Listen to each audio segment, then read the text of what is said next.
Paw to E, get that draw 2. We got the Coup Clock sending itself to the graveyard to allow us to activate a trap the turn it's set, but the Psy-Frame Gear Gamma is going to negate.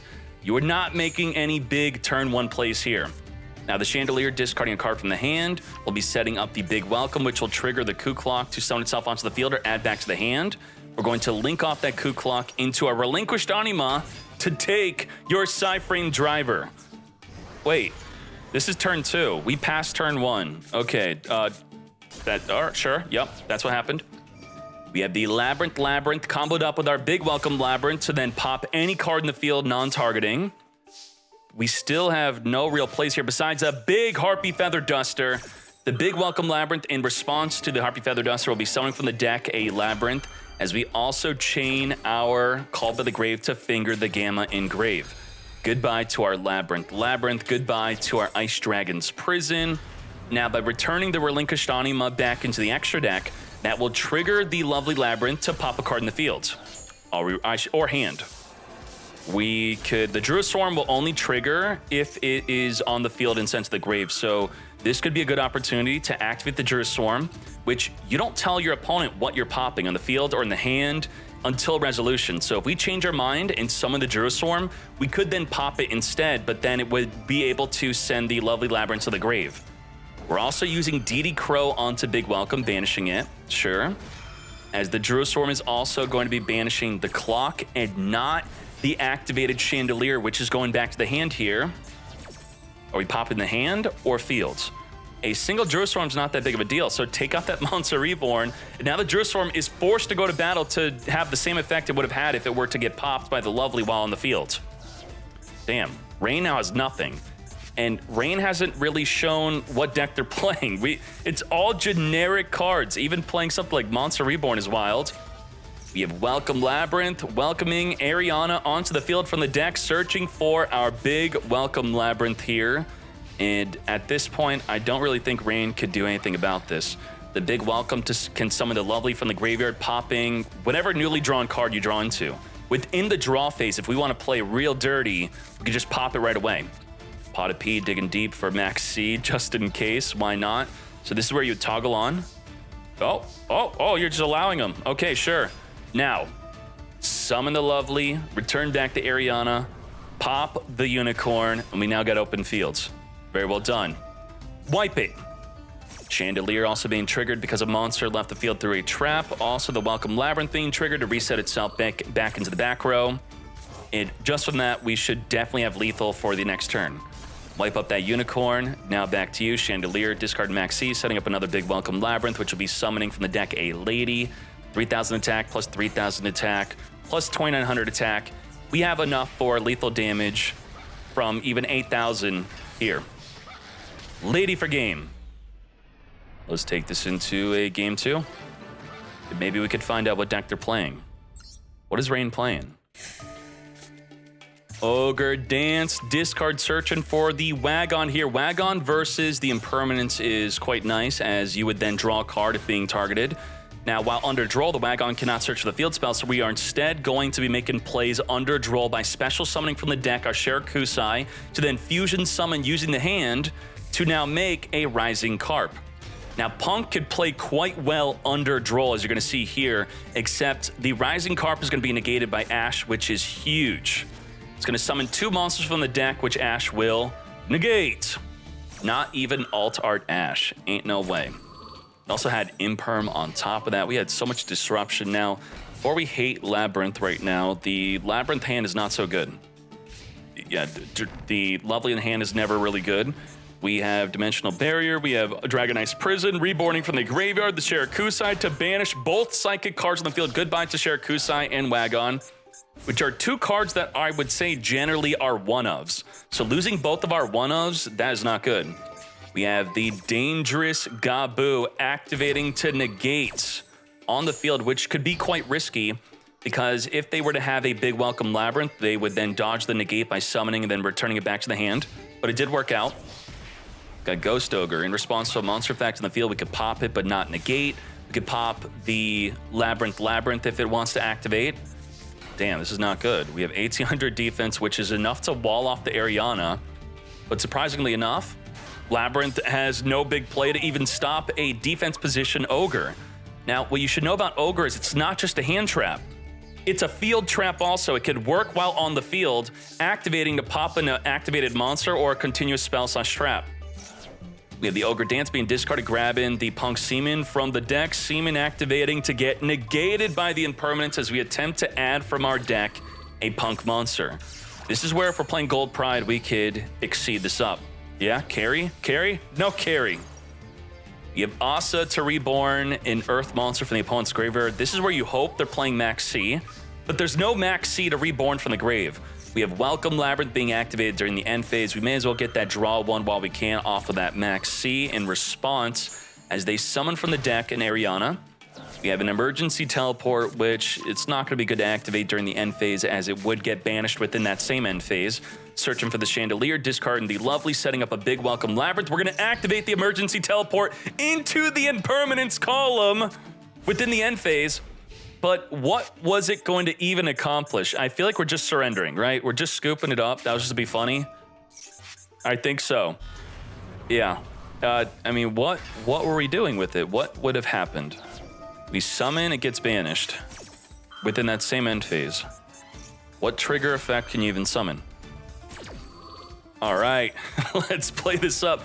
Lovely Labyrinth is here after returning a monster back to the hand with the big Welcome Labyrinth, triggering the Lovely to pop a card in the field. Now, also when destroyed, searches for Max C, which would have been great if we were not playing against Labyrinth, where Max C does not really affect them. It just like that, the Welcome Labyrinth in the back row, not activatable. The turn it is set. As we then main phase 2 set up a Dragon Ice Prison for main phase 2. We also have the Labyrinth, turning the regular Welcome Labyrinth into a non-target destroy of any card in the field. There's no way we can, nope, we can't do it. That is unfortunate here. Entering the battle phase, we are bluffing and evenly matched, and Alpha's going, ain't no way, maybe I could pop it. The Torby's also going to be summoning itself onto the field. Chandelier recycling itself from the graveyard back to the hand here. Gamma is going to negate. So I guess we now do not have to worry about that evenly. That was not even there. Lovely is going to be popping either maybe the card in the field or in the hand. Do we want to stop a level 8 synchro for main phase 2? Nah, we don't even care. Sure, go ahead. We're going to Dragon Ice Prison within the battle phase before you get to make it to main phase 2 to synchro off. Banishing the Ghost Ogre and the Gamma. It just like that. The non-Labyrinth trap, triggering the Labyrinth to summon any fiend from the hand or grave, resulting in Rain surrendering. We have Black Metal Dragon, which is a good alternative to the Wyvern Burst or Collapse Serpent play. It would have been a full combo play of previous Link Dragon. We now have Ash negating the Striker Dragon, searching for the field spell, which would be boosting a rocket onto the field here. We're going to grab the Red Eyes Darkness Metal, which could banish the Striker, reborning the Black Metal Dragon. Then we're going to be able to make our Link 2 that searches for our Dragonity Ravine, searching for Levineer with our Chaos Space. Is that good enough to use? Now, Foolish Burial could reborn, I should say, add back from the graveyard with the effect of Safer by banishing. What are we adding back? Adding Lubellion, so searching Lubellion. First, we're going to Chaos Space to draw a card here, returning the banished Striker Dragon back, drawing into an Absa Router, as we now have our Lubellion. Lubellion discard, searching our deck for a Bestial. We're on summon number 3. Again, well, 1, 2, 3, 4, 5. That's it. That's Nibiru. Nibiru is here, the 5th summon, tributing off the entire field before the Lubellion sets up with a branded spell trap into the back row. Triggering the Black Metal to search for a Red Eyes Black Meteor Dragon, which could special summon itself onto the field. We have Dragon Ravine sending from the hand to the grave to send a Galactic Spiral Dragon from the deck. That's interesting. With the Absa Router being sent to the grave, it is activating to search our deck for the Rocket Tracer, which we don't have a good way to get onto the field right now. We are now special summoning the Black Meteor by sending the Psyframe Driver. Now, what the heck is this? With the Galactic Spiral in the grave, which I really did not see in previous uses of Dragon Link, while this card is in your hand or graveyard, if you control 2 or more light and or dark dragon monsters, special summon this card. Okay, level 8. And it is now here. What did it just do? Did it change its level? During your main phase, you can make this card. All monsters you currently control become level 8. To now make the Zombie Vampire. Mill 4 cards for both players here. Nicely done. Summon one of the monsters that have been milled, stealing a limited 1 Fenrir. This is just turn 1. We are cooking with Dragon Link. Banishing light, just dark monsters to return a random card from the hand back on the deck, as we now make a Hieratic Seal. With a Hieratic Seal on the field, we could spin a card the opponent controls back to the hand during their turn, as we now make an IP Masquerena. And we end our turn. Okay. You know, we weren't able to get the Tracer out because our Striker Dragon did get negated, but still, we put up a decent field. We would have made an even better field had we not been negated. Okay, this is a Dragon Link is back maybe a little bit. Could not have forced out the Hieratic Seal, putting the Nibiru back. Did not force the activation of the Masquerena to link off during the main phase. We're just gonna let it die. You may be thinking, why let the Masquerena die? Well, if we activate at the end of the main phase, they still keep their battle phase. And I think Virus is happy knowing that if they're guaranteed gonna have another turn to use with their Rocket Tracer, they'll take it. So Masquerena worked out well. Eat up the battle phase is what her effect was. We have Dark Hole in response. We are activating a Hieratic Seal as after it is tributed, also returning the Ravine back to the hand, not really doing anything there. We didn't want to return Fenrir back to their hand either. Because it was tributed, it then special summons a dragon from the deck at 0 attack. This is Kashtira. We have Kashtira field spell, special summoning a unicorn. We're going to use our Serenir to banish from our graveyard our zombie vampire, triggering the unicorn to banish face down our at 1 of Borland Dragon is now gone from the entire duel. We have Birth, rebirthing our Fenrir onto the field, then searching for our Rise Heart. Kashtira is fully popping off at this point, but it is main phase 2, so we're safe for now. Now, the Tracer and the Ravine are not going to be so good against an Arise Heart, ensuring that our cards will be banished. The Druid Swarm is usually an out to a monster on the field, except it needs to go to the graveyard in order to out the monster. We're going to be using the field spell. If we activate the effect of Shang-Ri, locking up a zone, it will then be triggered to pop a card in the field.